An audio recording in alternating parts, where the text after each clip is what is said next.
সব কিছু তুলে ধরবেন। একটা সময় এখানে একটা গ্রাম ছিল। হ্যাঁ, যান। হ্যালো গাইস, আসসালামু আলাইকুম।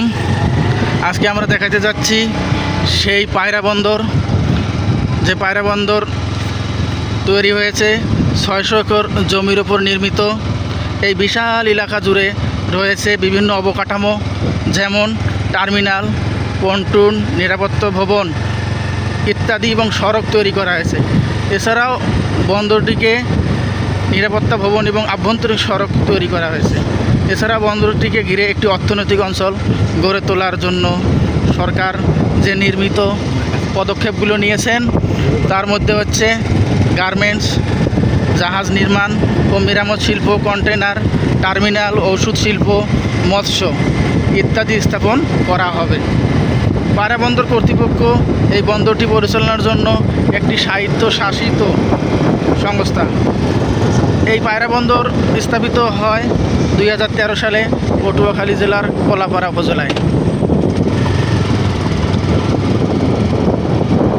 এই পশ্চিম টিয়াখালী ইউনিয়নের রামবাদ চ্যানেলের পশ্চিম তীরে 16 একর জমির ওপর এই পায়রা বন্দর নির্মিত। বন্দরটির মূল কার্যক্রম শুরু হয় 2016 সালে 13 আগস্ট, যখন পদ্মা সেতুর পাথর নিয়ে আসা একটি জাহাজ থেকে পণ্য খালাস করা হয়েছিল।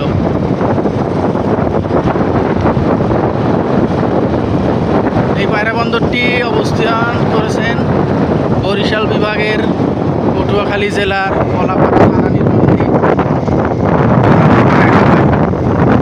পায়রা বন্দরটির অবশ্য আসেন যারা আসবেন, বিশাল এলাকা এই পায়রা বন্দরটি অবস্থিত। এখানে নানান অবকাঠামো তৈরি করা হচ্ছে। এখনও কনস্ট্রাকশন সাইটের কাজ এখনও শেষ হয়নি এবং সময় লাগবে।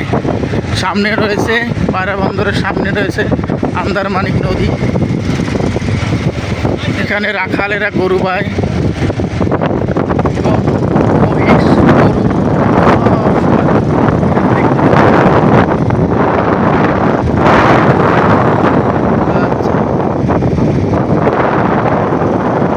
আমরা যেটা বলতে চাইছিলাম যে পায়রা বন্দরের মূল ভূখণ্ডে যাওয়ার পর আমরা আপনাদের দেখাবো পায়রা বন্দরের নির্মিত সকল কার্যক্রম। আমরা দূর দূরান্ত থেকে ছুটে এসেছি সেই পায়রা বন্দরের নির্মিত এলাকা দেখানোর জন্য। এখান থেকে শুরু পায়রা বন্দরের চ্যানেল। আপনারা হয়তো দেখতে পাচ্ছেন যে আমরা অবশ্যই কাছাকাছি এসেছি। এইদিকে সামনে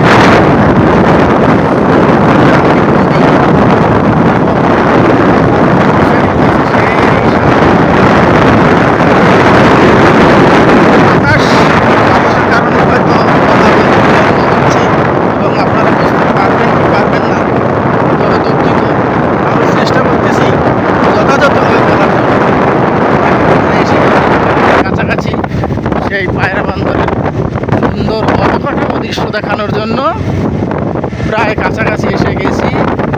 আমরা এসে গেছি যেখানে পায়রা বন্দরের মালামাল খালাস করা হবে। খালাস বলতে বোঝাচ্ছে যে যেখানে মালামালগুলো জাহাজ থেকে বা কন্টেনার থেকে নামানো হবে, সেই এলাকায় এসে গেছি। হ্যাঁ, আমরা এসে গেছি সেই পায়রা বন্দরের মূল ভূখণ্ডে। এই যে এসে গেছি। হ্যাঁ, এটা তো সেই বিস্তারিত। এটা হচ্ছে পায়রা বন্দরে নির্মিত সেই নতুন গেট, যার কাজ এখনও শেষ হয়নি এবং হবে পরবর্তীতে বলে অনুমান করা হচ্ছে। আমরা ঢুকে যাচ্ছি সেই বিস্তারিত এলাকায়,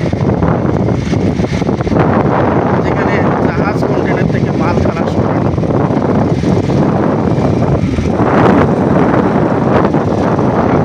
লোড আনলোড করার স্থান।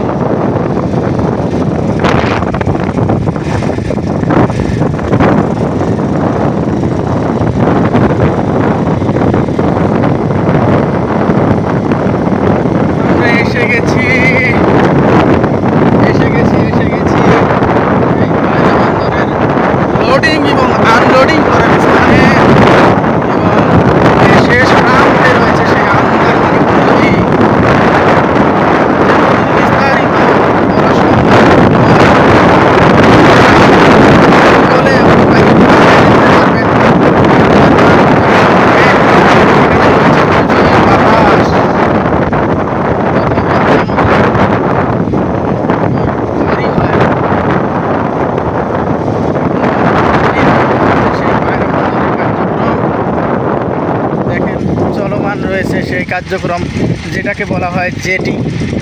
এই জেটিতেই মাল লোডিং এবং আনলোডিং করা হবে জাহাজ থেকে। মূলত এই কার্যক্রমগুলো পরিচালনা করছেন চায়না থেকে আগত সেই দক্ষ শ্রমিকগুলো। তারা তাদের দক্ষতা দিয়ে তৈরি করতেছেন এই বাংলাদেশের সরকারি পায়রা বন্দর। এটা একটা ছোট বন্দর না, এটা একটা বিশাল পায়রা বন্দর। বাংলাদেশের মধ্যে 3টি বন্দর রয়েছে, তার মধ্যে পায়রা বন্দর একটা উল্লেখযোগ্য বন্দর।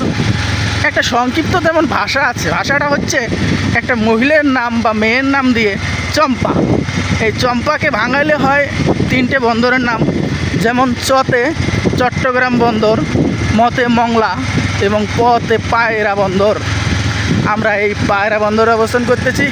হয়তো আপনারা জানেন বা কেউ না জানেন, তবে আমি যেটুকু জানতে পেরেছি যে এটা একটা সেই মেয়ের নাম দিয়ে বিস্তারিতটা চম্পা। আপনারা দেখেন আকাশের দৃশ্যটা কত সুন্দর সেই পায়রা বন্দরের। এটার সামনে হচ্ছে আন্দারমানিক নদী।